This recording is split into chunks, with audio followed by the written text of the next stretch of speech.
I'd like to give an argument today about the Salem Witch Trials.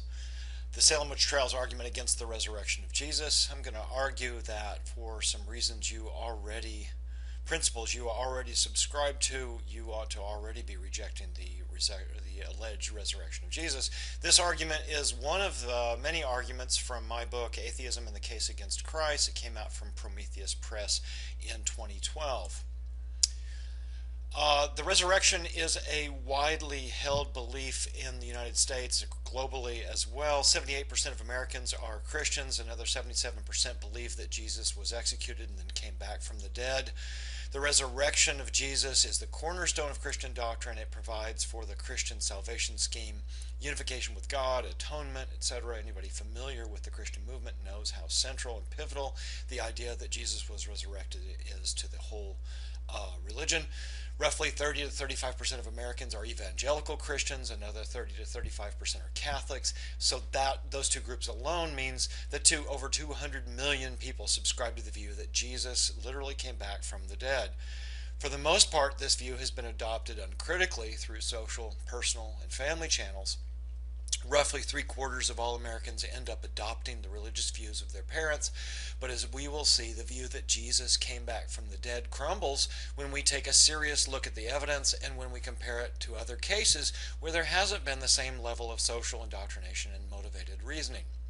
So why do so many people believe, when you ask them at least, why do so many people believe in the resurrection? And they will report that they believe it because it's in the Bible. 30% of Americans say the Bible is literally true. Another 49% say that it's the inspired Word of God. So people are getting their primary source of information from the Bible. We don't really have any other historical documents or sources that corroborate the resurrection. So the Bible's the place to get it. But of course, the problem is that being in the Bible isn't enough any more than being in a Spider-Man comic proves that Spider-Man exists. An argument for the reliability of the Bible is needed. You can't just have the book alone. So let's call this the Spider-Man problem. If someone justifies a belief with a religious document, then we must have some independent grounds for thinking that what the document says is true. That's why the mere fact that issue 122 says that the Green Goblin dies while fighting Spider-Man, it doesn't follow that the Green Goblin was real or that the Green Goblin is in fact dead.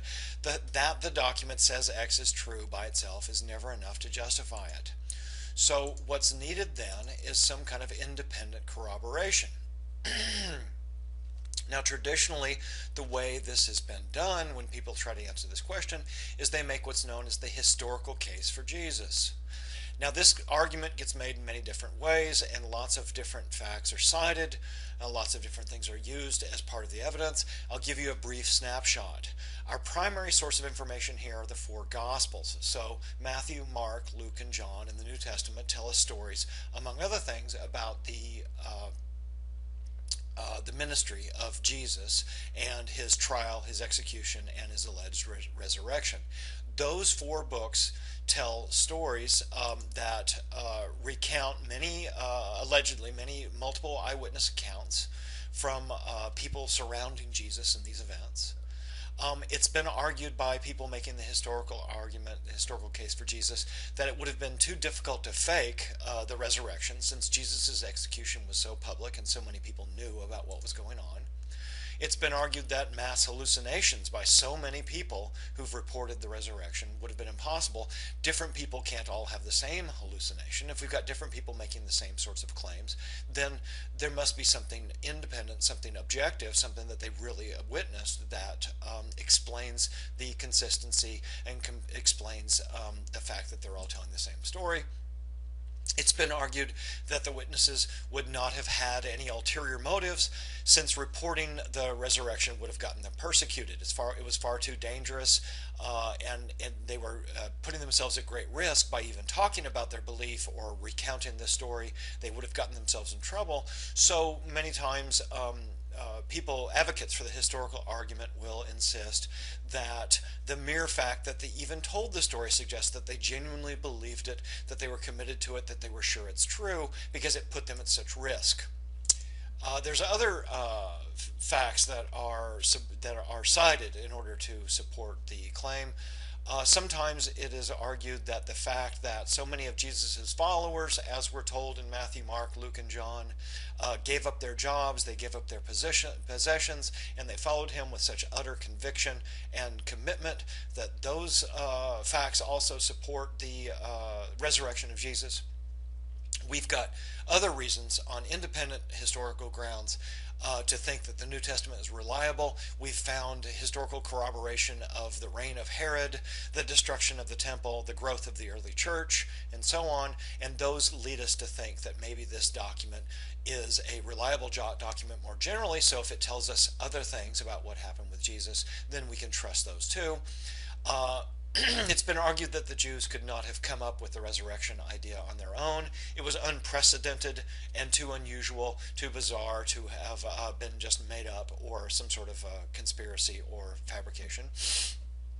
It's also been argued that the reliability of Jewish oral history makes it such that we can trust whatever was passed on through that mechanism, that the practice of rabbis informing, giving their students important information, particularly expounding on the Torah, expounding on the Jewish law, that tradition has already established a high reliability of transmission across generations. So since we can trust it generally for these other sources of information, or in these other instances, we can also trust it for the resurrection stories as well.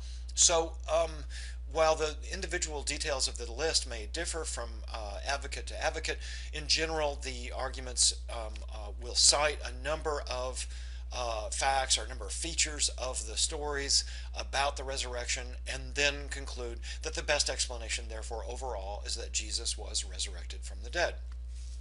Now, before we can go further with our discussion of the Salem Witch Trials, we need to know some of the history of the history here. We need to know some of the facts about the documents themselves, how the Matthew, Mark, Luke, and John were composed, how we came to have these stories, how the Jesus information was transmitted to us. By most people's reckoning, when we talk to New Testament scholars, historians, academics, people working in New Testament history, the widespread consensus, at least among the people who think that Jesus was a real person, the consensus seems to be that Jesus was executed around 35 Common Era. And by most people's reckoning, the standard date that's put on the Gospel of Mark is around 65. So about 30 years later, the first Gospel, Mark, the Gospel according to Mark, was written, and then Matthew, Luke, and John were written 5 to 35 years later after that. Furthermore, Matthew and Luke, it's widely thought, copied their story from Mark and from some other source or sources. Some people have argued that there is one now lost source called the Q source that the authors of Matthew and Luke used to supplement their information from Mark. All three of these accounts, and John as well, all four accounts give a number of important different details about the resurrection, about lots of things going on with Jesus. But nevertheless, we've got these four sources, and they've got this varied history. And the important point to bring out here is that a number of decades pass before some of these stories get written down. It's also thought that the authors of the Gospels of Matthew, Mark, Luke, and John were not the actual eyewitnesses. It's widely thought by historians and scholars that probably that there were some people who were present for some of these events, and that they retold those stories. We're not entirely sure how many people these stories passed through before they made it to the authors. And furthermore, we also think that the authors of the four Gospels themselves weren't the actual disciples, Matthew, Mark, Luke, and John. They were authors. We don't know who they were, but their works were attributed to Matthew, Mark, Luke, and John. So we've got unknown authors and an unknown number of steps between those authors and the actual events. We don't know how many people the stories passed through from the events to their being recorded. And we also think now that the ending of Mark, starting around chapter 16, which gives us lots of the details about Jesus' returning from the dead, was added to Mark, the original part of Mark, about 125 to 150 years later after the execution of Jesus. Furthermore, we do not have any of the original Gospels. None of the actual documents that those authors wrote survived. The materials they used, the materials they wrote on, weren't of the sort of durable materials that could have survived over the centuries. What we have to wait until another 100 or 200 years pass, and many copies of copies have been made, and people start using materials that themselves would survive down through the centuries, and even those surviving earliest copies date into the 1st and 2nd centuries, and the ones we have there are just fragments. They're rotted away. Many of them are just tiny shreds of pieces with large gaps and large omissions, because there's not much that has survived. And those pieces that we do have are, many of them are under lock and key, preserved in a Vatican vault somewhere where they're carefully taken care of. All right, so there's a number of other interesting and important details about the history of the compiling and the authorship of the Gospels and the New Testament. And I go into a number of those details in my book, but that's enough for this discussion, for us just to see some of the salient points that bear on the question of what sort of information, what sort of evidence do we have in hand about the resurrection of Jesus. Because now I want to turn to this case. What if we apply the same standard of evidence that's been applied to the resurrection of Jesus, that's led some people to think that Jesus was resurrected? What if we apply that to some other cases? What if we apply that to, say, the Salem Witch Trials? Now, here's a case where between 1692 and 1693, so a few hundred years ago, dozens of people were accused, arrested, stood trial, and were tortured or hanged for sundry acts of witchcraft, possession by devils, and other supernatural ill deeds. The strange behavior of some little girls fed suspicions and started the whole thing, and started the trials. Ultimately, over 150 people were accused. William Phipps, the governor of Massachusetts, got involved. A court was established. There were investigators that conducted investigations. Witnesses were put on the stand and carefully cross-examined. Evidence was gathered. Many people confessed. The entire proceedings were carefully documented with thousands of sworn affidavits, court documents, interviews, and related papers. In the end, 19 people, including Sarah Good and Rebecca Nurse, had been sentenced and executed. Now, let's consider the question this way. What if we treat Salem the way we've treated Jerusalem? We need to ask this question. Suppose we approach Salem and the witch trials the way the resurrection has been treated. Suppose the accused at Salem were really witches. Was there real magic at Salem? In fact, I'm going to argue the comparable case for magic at Salem is better than the case for a resurrection in Jerusalem. And here's why. Generally speaking, what can we say about these two cases? Well, in Jerusalem, there were no investigations that we know of. Someone may have investigated the resurrection, but we don't have any account of that. We've just got some reports decades later written by the authors of the Gospels, some of which were copied from each other, that tell us about the resurrection. In Salem, we've got actual thorough and careful investigations where people actively went into and looked at the case and tried to figure out what was really going on, and we have the actual materials from those events. In Jerusalem, we don't have any eyewitness examinations whatsoever, but in Salem, we've got careful, thorough examinations of the alleged witnesses in a court of law. In Jerusalem, we've got hearsay accounts, anecdotal accounts written 20 to 150 years after the alleged events. We don't know who the authors were. We don't know what other sources they might have availed themselves of. We don't know how many steps between the alleged witnesses and the actual authors. In Salem, we've got thousands of the actual primary documents. We've got sworn affidavits, court documents, interviews, and related papers from the actual court cases. In Jerusalem, even if we're being generous, we've got perhaps 4 to 6 independent sources of information that we know of. Mark seems to have derived his information, the author of Mark seems to have derived his information from some source. We don't know how many, but at least there's Mark. Matthew and Luke drew from Mark and perhaps some other source. John tells a slightly different story.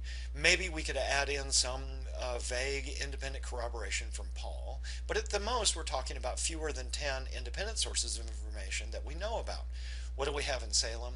We've got the direct confessions of the actual witches themselves. We've got hundreds of people and sources of information that provide us with corroborating information about what happened.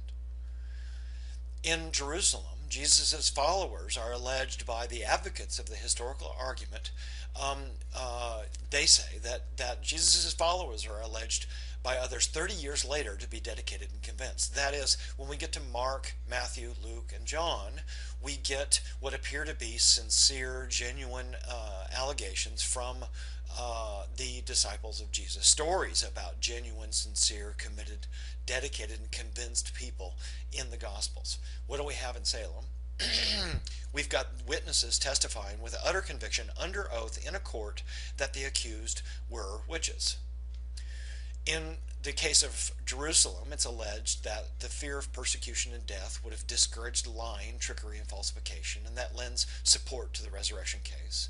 What do we have in Salem? Well, we've got enormous disincentive to lie, because men would lose their wives, children would lose their mothers, community members would lose their friends. People were taking their neighbors, putting them on trial, finding them guilty of magic, and then putting them to death.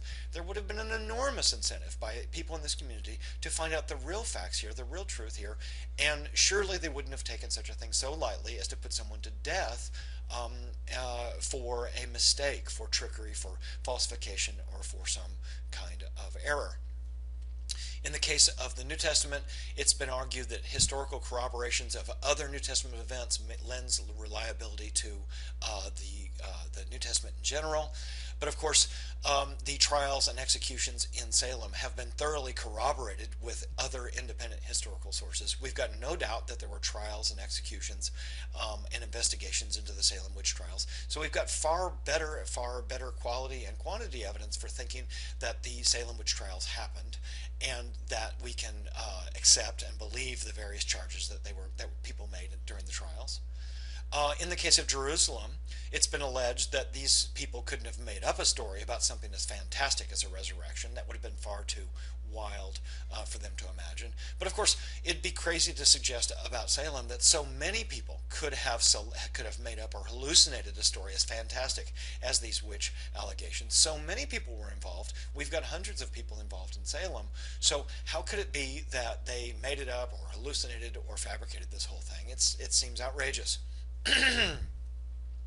It's also been alleged in support of the Jesus case that resurrections are very difficult to mistake or fake, but of course witchcraft would have been very difficult to mistake or fake, particularly by people in the 17th century New England. Okay, so as you can see then, we should infer that if the historical evidence supports the conclusion that Jesus was resurrected, since there's so much better evidence, then there's an even better argument that there were real witches in Salem. But of course, that's an outrageous result, because here's the problem. There was no magic at Salem. No one thinks that there was actually black magic happening there. So where do we stand? Well, I'm arguing that no magic in Salem implies that there was no magic in Jerusalem. By any measure of quantity and quality, I've been arguing the evidence for Salem witchcraft is vastly better than the evidence for the resurrection. But there were no real witches at Salem. So that means that Salem shows that an even heavier burden of proof can be met, and it remains unreasonable to believe that anything magical happened in that case. So the result is that no clear-headed, consistent, and reasonable person should accept the resurrection on the historical evidence. And I don't see any way to get around this result. If you don't think there were real witches in Salem, then you shouldn't think that the resurrection really happened. In fact, lots of people already accept a version of this argument. for many people, if they're Christians, they already accept a historical argument just like this for what really happened, for the origins of Islam, Hinduism, Mormonism, Sikhism, Baha'i, Buddhism, and all the other non-Christian religions. For every ancient religion that has a magical, a transcendent, supernatural, miraculous story at its foundation, if you subscribe to another religious movement that excludes those miracles, that is contradictory to those miracles, then you already must think that something natural, like what I've been outlining, has happened in those cases. That's to say, if you're a non-Mormon Christian, you think that something else must have happened when Joseph Smith reports meeting an angel who gave him golden tablets that communicated the Book of Mormon to him. Or you must think that something else was going on when Muhammad reports a story about meeting an angel who tells him, who recites the information that then became the Quran. You already are employing this standard across the board in these other cases that leads you to reject magic in Salem and reject magic in these other religious cases. So if you're going to be reasonable and consistent, you'd have to do the same for Christianity. Now, as I see it, there's really only three possible responses that a person can make to this argument, this comparison that I'm running. The first one's the right one. I think you should conclude that magic didn't happen in either case. You should consistently apply the standards of evidence that you already accept in these other cases. Nothing supernatural happened in Salem or in Jerusalem. But unfortunately, what's going to happen is that many people are going to take one of these other two options. Now, this is a surprising answer, but some people have argued, well, perhaps there was magic in both cases. You might be tempted to lower your standards and say, well, since we've got so much good evidence in Salem, we should conclude that there were supernatural events both in Jerusalem and in Salem. And I call it lowering your standards because I've been arguing that in Jerusalem, the evidence is very poor. It's very remote, it's sketchy, it's tenuous. So if we're going to accept, we're going to move our standard down so low that we accept the resurrection in Jerusalem, we'd also accept Salem and lots of other cases. So this person would have to accept supernatural events in both cases. Or finally, and perhaps more commonly, the third reaction to this argument is that people will argue that there was a miraculous event in Jerusalem, but not one in Salem. And I'm going to call this splitting the cases. Someone might argue that there is some important disanalogy that makes it reasonable to believe in Jesus, but not in witchcraft. All right, so let's consider these last two responses, and I'll explain what problems are entailed with both of those and why you shouldn't accept them. So what about lowering your standards? If you are tempted to say that there must have been magic in Jerusalem and in Salem, now you've lowered your standards to the point where you're going to be forced to allow magic everywhere, because we've got an unbelievable number of comparable cases that meet the Jesus standard. African witch hunts that are happening right now, the Spanish Inquisition, there's lots more historical examples where they allege demon possession and a variety of magical, miraculous events. There are other incompatible religious miracles, many other non-Christian religions. Saudi Arabian witchcraft trials are happening right now. We've got YouTube charlatans, faith healers, con men, spiritualists, seances, miraculous healings, and so on. That is, there are so many allegations of magic or supernatural or miraculous events in our surroundings, in our culture, and so many of them have a substantial amount of evidence in their favor. We've got YouTube videos, we've got lots of people testifying with utter conviction, we've got lots of the sorts of evidence that has been cited in favor of Jesus can be said of these other cases in addition to Salem. So if we lower our standards that much, then we're going to get all kinds of magic as a result. Now, the problem with that is that, first, many of these events are easily revealed as frauds or mistakes. Lots of them, if we look closer, if we investigate, we find out that there's a very high error rate associated with them. That is, that people are prone to be mistaken at a very high rate when they start giving reports about magical, supernatural, or miraculous events. Furthermore, many of these religious miracles are contrary to Christianity. If we lower our standards so much that we accept the historical case for the resurrection, we're also going to be forced to accept a variety of religious miracles that are incompatible with Christianity. You can't consistently accept the unique divinity of Jesus while simultaneously rejecting Judaism, Islam, Hinduism, Zoroastrianism, animism, and a host of other religious views that are incompatible with it. Lowering our standards makes us into gullible and contradictory dupes. We believe in too much magic and too much contradictory magic. So I don't suggest that you give that answer to the Salem Witch Trials argument. Now, what's the other option? Well, I don't think we should split the cases either. The objection typically goes like this. People will say, well, the two cases are disanalogous. There are features of the Jesus case that make it reasonable to accept the resurrection, but not reasonable to accept witchcraft in Salem. So they say no to witches, but yes to the resurrection. Now, what's wrong with that? Well, what exactly are those features about the Jesus case that set it off, that make it special, that make it unique among all of these historical accounts of witchcraft or of magic or of miracles? What are the features of the Jesus case that give it this special virtue? The problem's going to be that whatever arguments we encounter here, they typically turn out to be ad hoc or special pleading justifications. That is, they make some special exception for the Jesus case that if we were to apply it consistently across the board to other cases, others would come in well, so now we're back to the floodgate problem, or they amount to special pleading that isn't really motivated on the basis of a general rational principle. More likely what's going on here is motivated reasoning, that someone who believes in the resurrection is trying to cherry pick or select that evidence or those features of the case that will let the Jesus case through while ignoring these other kinds of comparable cases. The belief in the resurrection is motivating the search for evidence rather than the other way around, and that mistake undermines the whole notion that we can make a historical argument in favor of the resurrection. Now, one of the problems with taking this route is that we lack so much information about the Jesus case. We've got so little information about Jesus. Our information is so fragmented, tenuous, and remote from the source. We don't have enough information to say that the same natural explanation wasn't the case at Jerusalem. And here's what I mean. Sometimes people will look at a case like Salem and they will say, clearly the evidence shows that something other than real witchcraft was going on at Salem. They will cite perhaps the rotten rye grain theory that suggests that people were hallucinating, or some kind of mass hysteria, or some other